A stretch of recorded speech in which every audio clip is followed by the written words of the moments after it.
Praise the lord. చేరొచ్చిన మీకు అందరికీ ప్రభువైన యేసుక్రీస్తు శుభాలు తెలియజేస్తున్నాను. ఈ దినము కొరకు ఏర్పాటు చేయబడిన లేఖన భాగము అపోస్తలుల కార్యములు 23వ అధ్యాయం 18వ వచనం. శతాధిపతి సహస్రాధిపతి యొద్దకు అతన్ని తోడుకొని పోయి, ఖైదీ అయిన పౌలు నన్ను పిలిచి, నీతో ఒక మాట చెప్పుకొనవలనని ఉన్న ఈ పడుచువాణిని నీ యొద్దకు తీసుకొని పొమ్మని నన్ను అడిగనని చెప్పాను. Praise the lord. దేవునికి స్తోత్రం. హల్లెలూయా, హల్లెలూయా, హల్లెలూయా. క్రీస్తునందు ఉన్న ప్రియ సహోదరి సహోదరులారా, ఆత్మీయ బంధువులారా, ఆయన హెచ్చవలసి ఉన్నది అనేటువంటి కార్యక్రమ వీక్షకులారా, అనుదిన వీక్షకులు కావచ్చు, అప్పుడప్పుడు వీక్షించేవారు కావచ్చు, ప్రసార సమయంలో వీక్షించేవాళ్ళు కావచ్చు, ప్రసారం అయిపోయిన తర్వాత అప్లోడ్ అయిన తర్వాత వీక్షించేవాళ్ళు కావచ్చు, టీవీ సెట్లో వీక్షించేవారు కావచ్చు, యూట్యూబ్లో వీక్షించేవారు కావచ్చు. మీ అందరికీ ప్రేమపూర్వకమైన స్వాగతం పలుకుతున్నాం. మరి కొన్ని నిమిషాలు, ఒక 26-27 నిమిషాలు మనం దేవుని వాక్యంలో గడపబోతున్నాం. దేవుని సేవకుడిగా నేను దేవుని మాటలు బోధించబోతున్నాను. మీరు ప్రార్థనాపూర్వకంగా ఆలకించాల్సిందిగా మిమ్మల్ని ప్రేమపూర్వకంగా కోరుతున్నాను. ఒకవేళ మీకు ఎటువంటి సందేహాలు వచ్చినట్లయితే దయచేసి వాటిని నాతో పంచుకోండి. నా 2 నంబర్లు ఉన్నాయి, 2 వాట్సాప్ నంబర్లు ఉన్నాయి, మీరు కమ్యూనికేషన్ చేయొచ్చు. మీకు ఏదైనా వివరణ కావాల్సి ఉన్నా కానీ, లేకపోతే వివరణ ఇంకా ఇవ్వాలని మీకు అనిపించినా కానీ మీరు తెలియజేయచ్చు. మీ ప్రార్థన మనవులు తెలియజేయచ్చు. ఈ సమయంలో చిన్న ప్రార్థన చేసుకుందాం. ప్రార్థన చేసుకొని ఈ కార్యక్రమంలో మనం ముందుకు సాగుదాం. దయచేసి జ్ఞాపకం చేసుకోండి, ప్రార్థన జరుగుతున్నప్పుడు ప్రార్థనలో ఏకీభవించాల్సిందిగా కోరుతున్నాం.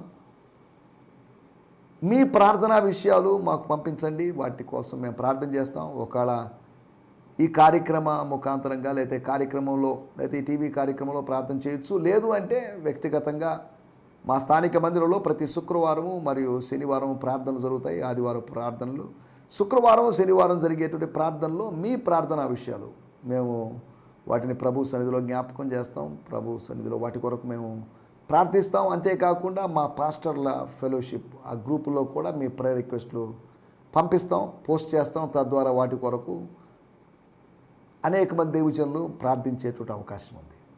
ఈ సమయంలో చిన్న ప్రార్థన చేసుకుందాం. పరిశుద్ధుడైన మా దేవా, మహోన్నతుడా, మహాగణుడా, మీ నామాన్ని స్తుతిస్తున్నాం. సమీపింపరాని తేజస్సులో ఉన్నటువంటి దేవుడివి, అమరుడమైన దేవుడివి, రాజులకు రాజు, ప్రభువులకు ప్రభువు, నిన్ను స్తుతిస్తున్నాం. 1000 నోళ్లతో స్తుతించినా నీ రుణాన్ని మేము తీర్చుకోలేం ప్రభువా. తండ్రి, మీకు వందనం చేస్తున్నాం. మాకు అనుగ్రహించిన మంచి దేశము కొరకే మీకు వందనాలు. మాకు అనుగ్రహించిన మంచి కుటుంబం కొరకే మీకు వందనాలు. మాకు అనుగ్రహించిన మంచి సంఘము సావాసం కొరకే మీకు వందనాలు. మాకు అనుగ్రహించిన మంచి ఛానల్ కొరకు, మాకు అనుగ్రహించిన మంచి ప్రోగ్రాం కొరకే మీకు వందనం చేస్తున్నాం. ఈ సమయంలో కొంతమంది బిడ్డలనైనా ప్రార్థనలో ఏకీభవిస్తున్నారు, వారిని బట్టి మీకు వందనం చేస్తున్నాం. ఈ కార్యక్రమ వీక్షకుల్లో కొంతమంది అనారోగ్యంతో బలహీనతలతో ఉన్నారు. బీపీలతో, షుగర్లతో బాధపడుతున్నవారు, థైరాయిడ్లతోనూ, అలర్జీస్తోనూ, ఇంకా రకరకాల సమస్యలతో బాధపడుతున్న వారు, వారందరినీ మీ సంధానికి తెస్తున్నాం. తండ్రి, క్యాన్సర్లతో బాధపడుతున్నవారు, వారిని మీరు దర్శించండి. వారికి సంపూర్ణమైన స్వస్థతను మీరు అనుగ్రహించమని అడుగుతున్నాం. నీకు అసాధ్యమైన కార్యం ఏది లేదు, ఎందుకంటే నువ్వు యెహోవా రాఫావై ఉన్నావు. స్వస్థపరిచే దేవా, మీకు వందనాలు చేస్తున్నాం. సేవలో ఉన్న మీ దాసుల కొరకే మీకు వందనాలు. వృద్ధులైన మీ దాసుల కొరకే మీకు వందనాలు. వారి శారీరక బలహీనత వచ్చి వారిని మీరు విడిపించండి. యవనస్తులైనటువంటి మీ దాసుల కొరకే మీకు వందనం చేస్తున్నాం. తండ్రి, మీకు వందనాలు చేస్తున్నాం. ప్రార్థించమని కోరిన వారు ఉన్నారు, వారందరిని బట్టి మీకు వందనాలు చేస్తున్నాం. ఆర్థికంగా ఫైనాన్షియల్ ప్రాబ్లమ్స్తో ఇబ్బంది పడుతున్నటువంటి కొంతమంది బిడ్డలు ఉన్నారు. బెంగళరావు నగర్లోను, కావోలోను, బెట్రగుంట్లోను, రేణిగుంట్లోను కొంతమంది సోదరులు వాళ్ళ యొక్క ప్రేయర్ రిక్వెస్ట్లు, వాళ్ళ యొక్క కుటుంబంలో ఉన్న ఆర్థిక ఒత్తిడుల గురించి వారు తెలియజేశారు. వారి కొరకు మేము ప్రత్యేకంగా ప్రార్థన చేస్తున్నాం. మరి ముఖ్యంగా ఒంగోలులో ఉంటున్నటువంటి మీ దాసులు విజయ్ కుమార్ సార్ గారి కొరకే మీకు వందనాలు. వారిని మీరు జ్ఞాపకం చేసుకోండి. వారికి ఉంటే ఆర్థిక వనరులు మీరు పెంచండి. ఆర్థిక సమస్యలను అధిగమించడానికి వారికి మీరు సాయం చేయండి. కొంతకాలంగా వారు ప్రార్థిస్తున్నప్పటికీ ఇంకా వాళ్ళు నలిగిపోతున్నటువంటి అనుభవంలో, క్రష్ అయిపోతున్నటువంటి అనుభవంలో ఉన్నారు. వారి కొరకు మేము ప్రత్యేకంగా ప్రార్థన చేస్తున్నాం. తండ్రి, మీకు వందనాలు చేస్తున్నాం. ఈ సమయంలో ప్రభువా, మీ మాటలు మేము వినబోతున్నాం. మీరు మాతో మాట్లాడండి. మీ చల్లని మెల్లని స్వరం విని ఆత్మీయంగా బలపడి ముందుకు సాగుతూ సాయం చేయమని అడుగుకుంటూ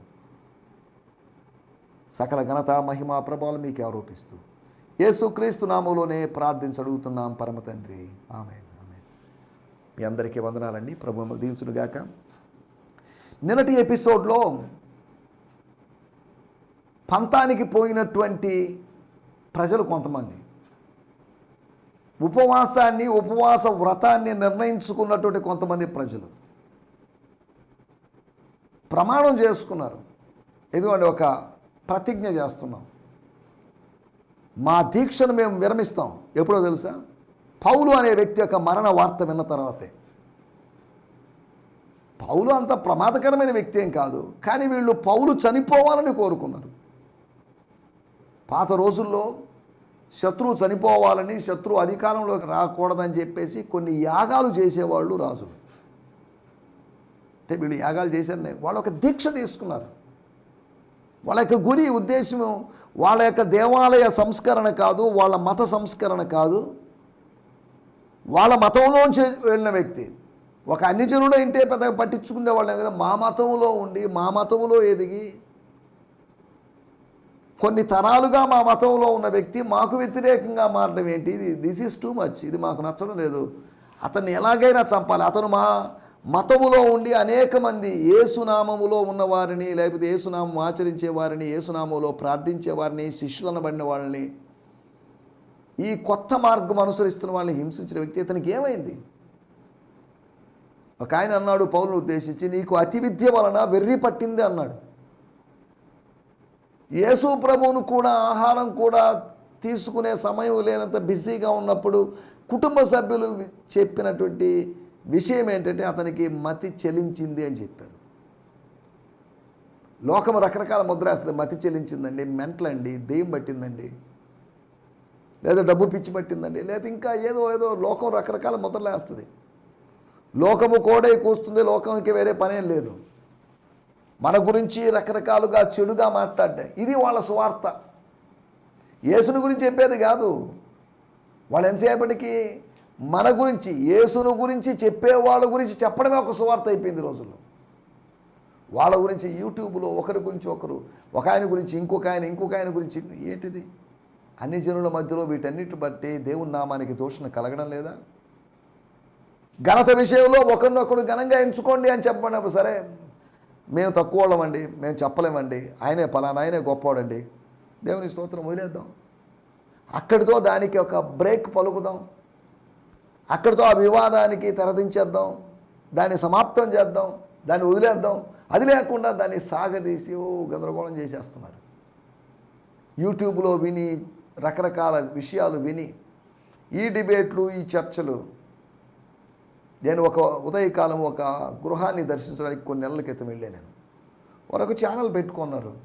నన్ను చూడంగా నాపే ఉంచండి కొద్దిసేపు అని చెప్పాను. నేను ఒక యాంకర్ ఉన్నాడు, ఒక 3-4 పార్టీల వాళ్ళు ఉన్నారు, కూర్చొని మాట్లాడుతున్నారు. ఒక 5 నిమిషాలకి అది ఎలా ఉందంటే అంతా చేపల మార్కెట్లో అరిచినట్టుగా ఒకతన్ని మరొకతను మాట్లాడనీయకుండా మధ్యలో మాట్లాడడం, ఇవన్నీ చేసి అంతా గందరగోళం. ఎందుకయ్యా ఉదయాన్నే ప్రశాంతంగా ఉండాల్సిన టైంలో ఇవన్నీ విని టెన్షన్లు తెచ్చుకోవాల్సిన అవసరం ఉందండి. మంచి చక్కగా శాంతి టీవీలో మన ప్రోగ్రాం చూడొచ్చు కదంటే మేము ఎప్పుడు చూడం బ్రదర్, పెద్దగా ఇవే పెట్టుకొని చూస్తుంటాం. ఈ అనవసరమైన చర్చలు, వీటి వల్ల ఏం ప్రయోజనం ఏంటో నాకు అర్థం కావట్లేదు. కొన్ని చోట్ల మీటింగ్లకు వెళ్తే అరుచుకోవడం, కేకలేయడం. అపోస్తుల కార్యం 19వ అధ్యాయంలో, అపోస్తుల కార్యం 23వ అధ్యాయంలో వాళ్ళు సభ అంతా గలిబిలైపోయిన విధంగా ఉంది. ఒక కన్ఫ్యూజన్ కలిగిస్తున్న పరిస్థితుల్లో మనం ఉన్నాం. కాబట్టి ఇటువంటి పరిస్థితుల నుంచి క్లారిటీ ఉన్నటువంటి, కూల్నెస్ ఉన్నటువంటి, కామ్నెస్ ఉన్నటువంటి పరిస్థితుల్లోకి మనం రావాల్సిన అవసరం ఉంది. దేవుని చిత్తానికి వ్యతిరేకమైనటువంటి ఉపవాసం. They announced A fast but it was against the will of God. కారణం ఏంటంటే పౌలు చచ్చిపోవడం కాదు, చచ్చిపోవాలి మనిషి, ప్రతి వాడు చచ్చిపోవాల్సిందే. ప్రతి వానికి ఒక మరణ దినాన్ని దేవుడు నిర్ణయించాడు. కానీ మనం అనుకున్న సమయంలో, నేను అనుకున్న సమయంలో నా మరణం రాదు. ఎవరి మరణము వాళ్ళు అనుకున్న సమయంలో రాదు. లేదా పలానా రోజు నేను చచ్చిపోవాలండి అంతటితో ముగించడం కాదు. ఒకళ్ళు ఏలియా అనుకున్న సమయంలో ఏలియా మరణం వచ్చింటే, యోనా అనుకున్న సమయంలో యోనా మరణం వచ్చింటే కానే కాదు. మన జననం మన చేతిలో లేదు. అలాగే మన మరణం మన చేతిలో లేదు. ఏదైనా మన చేతిలో ఉండగలిగేది ఏదైనా ఉంది అంటే మన జననానికి మరణానికి మధ్యలో ఉన్న జీవితం మాత్రం మన చేతిలో ఉంది. ఈ జీవితాన్ని సరిగా చేయాలి, సరిగా మేనేజ్ చేసుకోవాలి, సరిగా నియంత్రించుకోవాలి, సరిగా నిర్వహించుకోవాలి. ఇది మన బాధ్యత.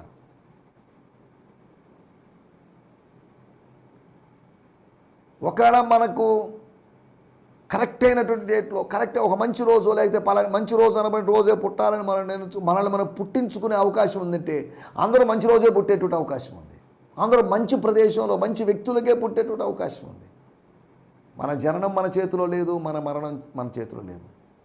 ఒకవేళ ఆశించవచ్చు, పలాని చోటకి వెళ్ళి నేను చచ్చిపోతాను, చచ్చిపోతే బాగుంటు, నేను పుట్టిన ఊర్లోని చచ్చిపోతే బాగుండు అని అనుకోవచ్చు.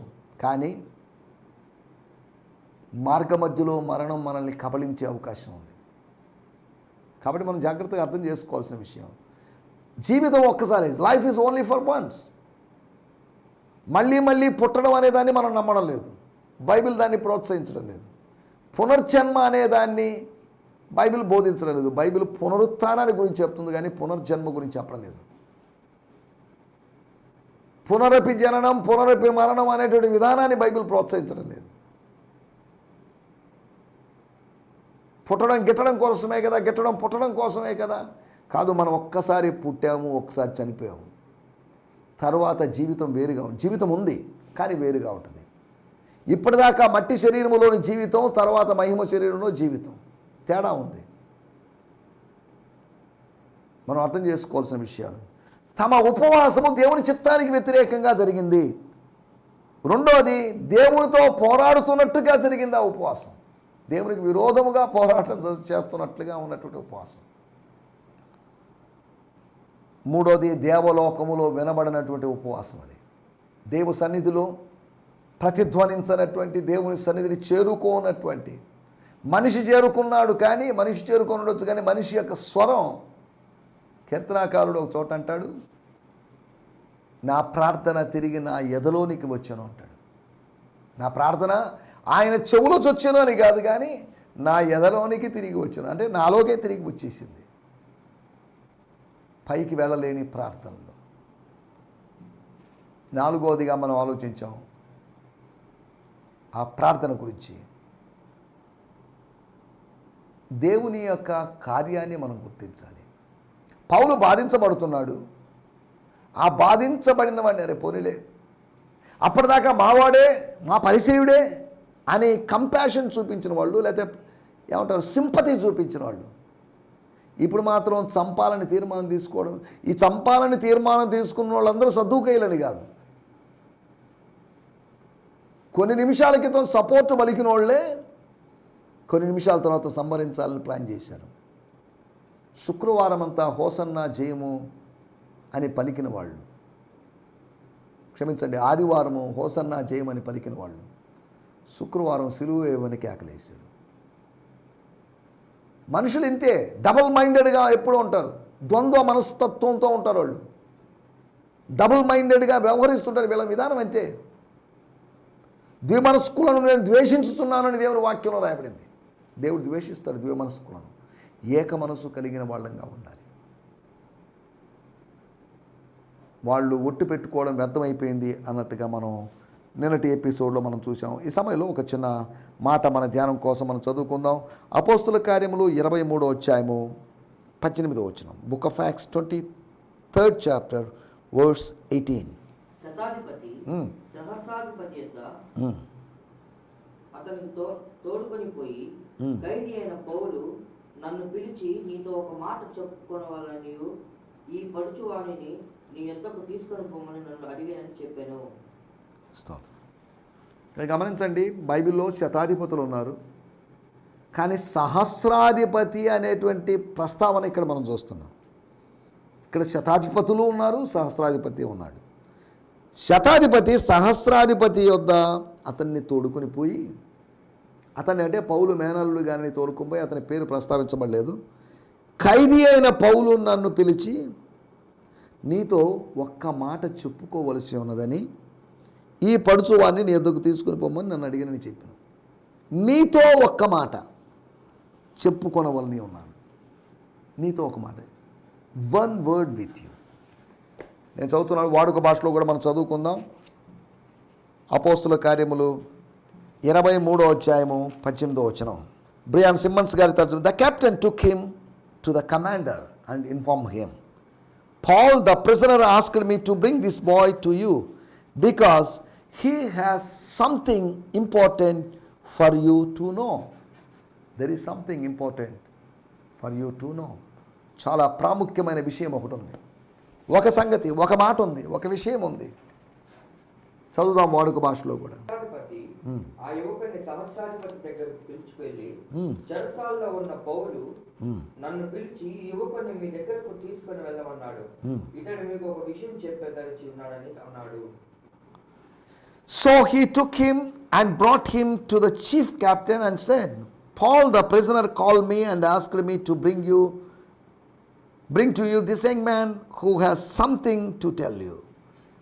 Something to tell you. నీతో ఒక మాట చెప్పాలి. నీతో ఒక మాట అంటున్నప్పుడు నీతో సంథింగ్, ఏదో ఒకటి చెప్పాలి, ఒక సంగతిని, కొన్ని విషయాల్ని, లేదా ఒక ఇంపార్టెంట్ సంగతిని. దేవుడు కూడా మనతో ఇలాగే అంటాడు, I want to talk with you personally. పబ్లిక్లో కాదు, బహిరంగంగా కాదు, అందరి ఎదుట కాదు, నీతో పర్సనల్గా ఓ మెసేజ్. కొన్ని పర్సనల్ మెసేజెస్ ఉంటాయి, పబ్లిక్ మెసేజెస్ ఉంటాయి. అప్పటిదాకా కలిసి మాట్లాడుకున్నారు, అందరూ కలిసి ఉన్నారు. సమూయేలు ప్రవక్త అన్నాడు, హలో ఓ పని చేయండి, ఆ పని వాడిని కాస్త ముందుకు పోమ్మనండి, లేకపోతే కాస్త వెనక్కి రమ్మనండి, మనం ముందుకు వెళ్తాం. నిన్న రాత్రి దేవుడు నాకు బయలుపరిచింది, నేను నీతో చెప్పాలి. I have something to tell you, very important thing to tell you. ఎవరికీ తెలియని విషయం. This is personal thing. ఇది వ్యక్తిగతమైన విషయం, నువ్వు మాత్రం తెలుసుకోవాల్సిన విషయం. దేవుని చిత్తము సార్వత్రికమైన దేవుని చిత్తం ఉంది, గుర్తుపెట్టుకోండి. అదే సమయంలో వ్యక్తిగతమైన దేవుని చిత్తం ఉంది.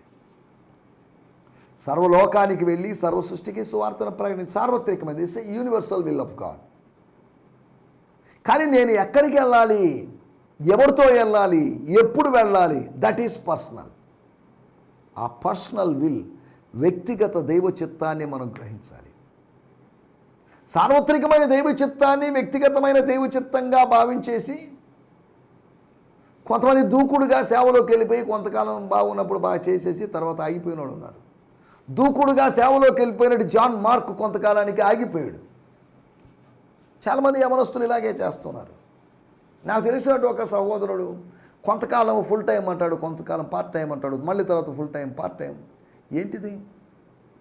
పరిస్థితులు బాగుంటే ఫుల్ టైం అంట, పరిస్థితులు బాగలేకపోతే పార్ట్ టైం అంట. దేవుడిని ఏ ఉద్దేశంతో పిలిచాడో ఆ ఉద్దేశాన్ని నెరవేర్చాలి. దేవుడిని దేనికి పిలిచాడు? For which purpose God has called you. దేనికోసం పిలిచాడండి? దాన్ని నెరవేర్చేవాడిగా ఉండాలి. నేను ఇవన్నీ ఎందుకు చెప్తానంటే, నీతో ఒక మాట, మన టైటిల్ అదే.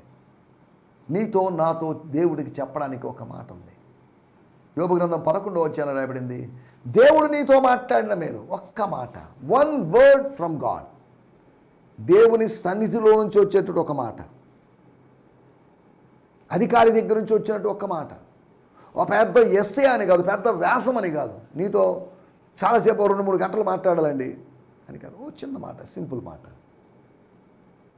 ఇక్కడ జరుగుతున్నటువంటి కుట్రను గురించిన సంగతి, మీ ఆధీనములో ఉన్నటువంటి ఆధ్వర్యములో కొనసాగుతున్నటువంటి ఒక ఖైదీ ఒక విచారణ చేస్తూ దాన్ని విచారణ చేయలేక మీరు ఆపేశారు. మధ్యలో పెండింగ్గా ఉన్న కేసు ఉంది, అదేనండి మా మేనమామ గారి కేసు, అదేనండి మా పాల్ అనేటువంటి బ్రదర్, ఆ రోమియుడైనటువంటి బ్రదర్ యొక్క దాని గురించి మాట్లాడాలి నేను. ఇది పబ్లిక్లో మాట్లాడాల్సిన విషయం కాదు. దేవుడు మనతో మాట్లాడుతాడు. ఒక ఆదివారపు ప్రసంగంలోనూ లేకపోతే మీ స్థానిక సంఘ కాపరి ఆదివారం ప్రసంగం చేస్తున్నప్పుడు జనరల్గా కొంత ఉంటుంది, జనరల్ విల్ ఆఫ్ గాడ్ ఉంటుంది.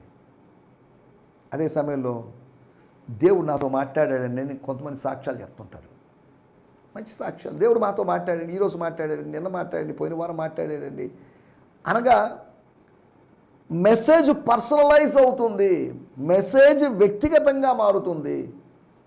సార్వత్రికమైన సందేశం వ్యక్తిగతమైన సందేశంగా మారాలి. అనగా లోగోస్ అని చెప్పబడిన మాట రేమా అనేటువంటి మాటగా టర్న్ కాదు. వాక్యము మారదు, కానీ దాని యొక్క అప్లికేషన్ను బట్టి, నాకు ఆ అన్వయింపును బట్టి నేను దాని అలా గ్రహిస్తున్నాను. సర్వలోకానికి వెళ్ళి సర్వ సృష్టికి సువార్త అది వేరే వాళ్ళకి ఎవరికో సంబంధించిందండి. మొదటి శతాబ్దంలోని శిష్యులను ఉద్దేశించి చెప్పండి మాట కదా, ఇప్పుడు మనకు అది అప్లికబుల్ కాదండి.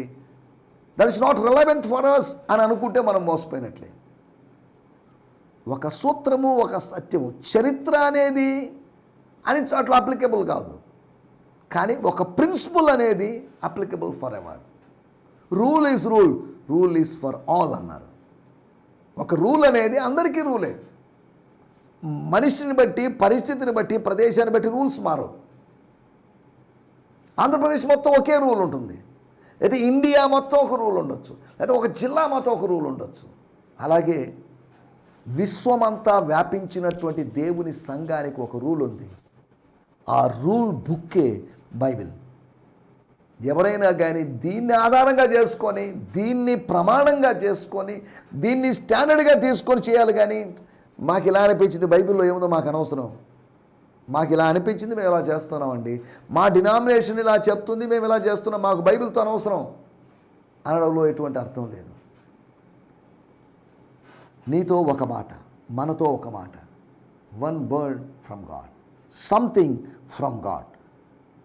ఏంటివి అనే దాని గురించి మనం కొద్దిగా ఆలోచిద్దాం. మొట్టమొదటి మాట 23వ అధ్యాయంలో 20వ వచనంలో మనం గమనించినట్లయితే, అందుకతడు నీవు పౌలును గూర్చి సంపూర్తిగా విచారింపబోనట్టు అతన్ని రేపు మహాసభ యుద్ధకు తీసుకొని రావాలని నిన్ను వేడుకొనుటకు యూదులు కట్టుకట్టి ఉన్నారు. యూదులు ఏం చేస్తున్నారంటే, రేపు తీసుకొనండి, మహాసభ దగ్గరికి తీసుకొనండి, అక్కడ డిస్కస్ చేసుకుందాం, ఈ మార్గ మధ్యలో అతన్ని చంపాలని ఆలోచన. చూడండి ఎంత ఈవిల్గా ప్లాన్ చేస్తున్నారు. ఒకటి సేవకుని గురించిన మాట, the word concerning the man of God, the servant of God. వాళ్ళు అసలు ఏంటిది, కుర్రాడు రావడం ఏంటి, చెప్పడం ఏంటి, ఏంటిదంతా, ఏదో గోడ పుటాని జరుగుతుంది, రహస్య మంతనాలు ఏదో జరుగుతున్నాయి, something is going on their. ఎప్పుడు ఏదో ఒకటి జరుగుతూనే ఉంటుంది. ఆత్మ ప్రపంచంలో ఏదో ఒకటి జరుగుతుంది. ఆత్మ ప్రపంచం, ఆంతర్య ప్రపంచం అనేది చైతన్యవంతమైనది. బాహ్య ప్రపంచం, శరీర ప్రపంచం స్తంభించిన ప్రపంచం. అది శరీరములో ఉన్నటువంటి ఆత్మ ప్రపంచం. ఆ ఇన్నర్ వరల్డ్ అనేది డీప్గా ఉంటుంది, వాస్ట్గా ఉంటుంది. ఆ ఇన్నర్ వరల్డ్లో దేవుడు కార్యాలు చేస్తూ ఉంటాడు. అవుటర్ వరల్డ్లో కార్యాలు చేయడం నేను అన్ను. మనకు శారీరక స్వస్థత అది అవుటర్ వరల్డ్లో జరిగింది, కానీ ఇన్నర్ వరల్డ్లో మన ఎమోషనల్ హీలింగ్, ఇన్నర్ హీలింగ్ మనం ఆలోచిస్తున్న మాట, సేవకుని గురించిన మాట, అధికారితో ఈ విషయం నేరుగా సహస్రాధిపతి దగ్గరికి, కమాండర్ దగ్గరికి వెళ్ళింది. రెండో విషయాన్ని నేను మీకు జ్ఞాపకం చేస్తాను. 23వ అధ్యాయము 11వ వచనం. ఆ రాత్రి ప్రభు అతని యొద్ద నిలిచి ఉండి, ధైర్యముగా ఉండుము, యెరూషలేములో నన్ను గూర్చి నీవెలాగూ సాక్ష్యం ఇచ్చితివో అలాగున రోమలకు కూడా సాక్ష్యం ఇవ్వవలసి ఉన్నదని చెప్పారు.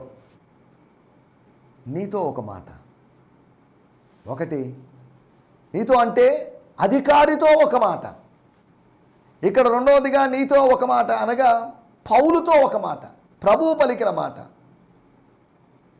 మోగబోతావేమో సోదరుడా, మోగబోతావేమో కుమారుడా, మౌనవ్రతం వహిస్తావేమో, మౌనమైపోతామో, నో, మాట్లాడాలి. You have to speak, you have to teach, you have to preach. నువ్వు బోధించాలి, నువ్వు ప్రసంగించాలి, నువ్వు మాట్లాడాలి. ఇది దేవుని చిత్తం. అమ్మా ఎస్తేరమ్మ గారు, ఈ టైంలో మీరు మాట్లాడకపోతే ఎలాగండి? మొర్దెకై చెప్పింది, పాప ఈ సమయంలో నువ్వు మాట్లాడు, this is your time to speak. నువ్వు మాట్లాడాల్సినటువంటి సమయం. మనం మాట్లాడాల్సిన సమయంలో మాట్లాడాలి, మౌనంగా ఉండాల్సిన సమయంలో మౌనంగా ఉండాలి. కానీ సమయానికి ఆ సమయం, లేకపోతే సమయం కాని సమయంలో మనం కొన్ని పనులు చేస్తాం, అది వేరే విషయం. రెండోది సాక్ష్యాన్ని గురించినట్టు మాట, ఇట్స్ అబౌట్ ద టెస్టిమోనీ, దేవుని మాట, ప్రభువు పౌలుతో చెప్పిన మాట. మూడో మాట నేను మీకు జ్ఞాపకం చేస్తాను. 23వ అధ్యాయము 3-4 వచనాలు మనం గమనిస్తే, సున్నము కొట్టిన గోడ, నీవు ధర్మశాస్త్రం చొప్పున నన్ను విమర్శింప కూర్చొని ఏంటండి మీరు ఆ జడ్జిమెంట్ సీట్లో ఉండి మీ యొక్క జడ్జిమెంట్ సరిగా లేదే, కొట్టమని చెప్పడం ఏంటి? ఇప్పుడు కొట్టమని చెప్పడానికి, తిట్టమని చెప్పడానికి కాదు, ఇప్పుడు విషయం ఏందో విచారణ జరగాలి. విచారణ జరుగుతుండగా శిక్ష జరగడానికి వీల్లేదు. విచారణ తర్వాత శిక్ష, ముందు తీర్పు, తీర్పు తర్వాత శిక్ష లేదా స్వర్గం. తీర్పు ముందే పలానాతను మంచివాడు కాబట్టి నేరుగా స్వర్గానికి పంపించేయండి, పలానాతను చెడ్డవాడు కాబట్టి నరకానికి పంపించేయండి అనే విధానంలో అలా జరగదు వాక్యంలో ఉన్న వ్యవస్థను. స్తోత్రం. మూడో విషయం, సరైన తీర్పును గురించిన మాట. ప్రధాన యాజకునికి ఒక మాట, ప్రభుదాసుడు ప్రధాన యాజకుడికో చెప్తున్నట్టు మాట ఏంటంటే give proper judgement, give testimony. అది స్వర్గం ఇచ్చినట్టు మాట. ఇది ఒకసారి ఒక కుట్ర పన్నుతున్నారు అని పౌలు గారి మేనలుడు ఇచ్చినట్టు, అధికారికి ఇచ్చినటువంటి ఒక మాట. మనకందరికీ ఒక మాట కావాలి. We need a word. మనకు మాట యొక్క అవసరం ఉంది. నాలుగో విషయం నేను మీకు చెప్తాను. అపోస్తుల కార్యములు 23వ అధ్యాయం 5వ వచనం. అందుకు పౌలు, సహోదరులారా, ఇతడు ప్రధాన I don't know, I'm sorry, I don't have any awareness regarding this man. ఇతను ప్రధాన యాజకుడు అని నాకు తెలియదు. ప్రధాన యాజకుడు తగిన విధంగా ఇతను మాట్లాడలేదు. ఇతని మాటలు, ఇతని తీరు, ఇతని పెద్దతనంగా మాట్లాడటం లేదు, మెచ్యూరిటీగా మాట్లాడటం లేదు. కొట్టమని చెప్పడం ఏంటి, తిట్టమని చెప్పడం, what is this? This is ridiculous, no this is wrong అన్నట్టుగా పౌలు మాట్లాడాడు. అతను చెప్పినట్టు మాట చూడండి, శాస్త్రములోని మాటను గుర్తు చేసుకున్నాడు. శాస్త్రము మనతో మాట్లాడుతుంది. శాస్త్రం అంటే సైన్స్ కాదు, ధర్మశాస్త్రం. దేవుని వాక్యం మనతో మాట్లాడుతుంది. శ్రమదినమున నువ్వు చేతగాని వాడు కావకూడదు, శ్రమదినమున నువ్వు కుంగిపోకూడదు. దేవుడు నీతో మాట్లాడతాడు తన వాక్యం ద్వారా. తన వాక్యం ద్వారా నీతో మాట్లాడేప్పుడు నీ లైఫ్ అద్భుతంగా మారుతుంది. నీతో ఒక మాట, అధికారితో ఒక మాట, ఆత్మీయునితో ఒక మాట, ఆచారాలకు ప్రతినిధిగా ఉన్నటువంటి ప్రధాన యాజకునితో ఒక మాట, అంతేకాకుండా పౌలుతో, ఆత్మ సంబంధమైన సేవకునితో ఒక మాట. మనకు కూడా ఒక మాట కావాలి. We need a word. ఒక మాట అంటే ఒక మాట మాత్రమే అని కాదు, we need many words, but we need a particular word. నీతో ఒక మాట, ఓ పర్సనల్ వర్డ్. కాబట్టి అట్టి పర్సనల్ వర్డ్ని పొందుకొని ముందుకు సాగడానికి ప్రభు మనందరికీ సహాయం చేయనుగాక. ఆమేన్. హల్లెలూయా. ఈ సందేశము మీకు ఆశీర్వాదకరంగా ఉందని నమ్ముచున్నాము. ప్రార్థన అవసరతల కొరకు మమ్మల్ని సంప్రదించవలసిన మా చిరునామా గిద్యోన్ మిషన్ చర్చ్, 6వ వీధి, శాంతినగర్, నెల్లూరు 4, ఆంధ్రప్రదేశ్. పిన్ 524004.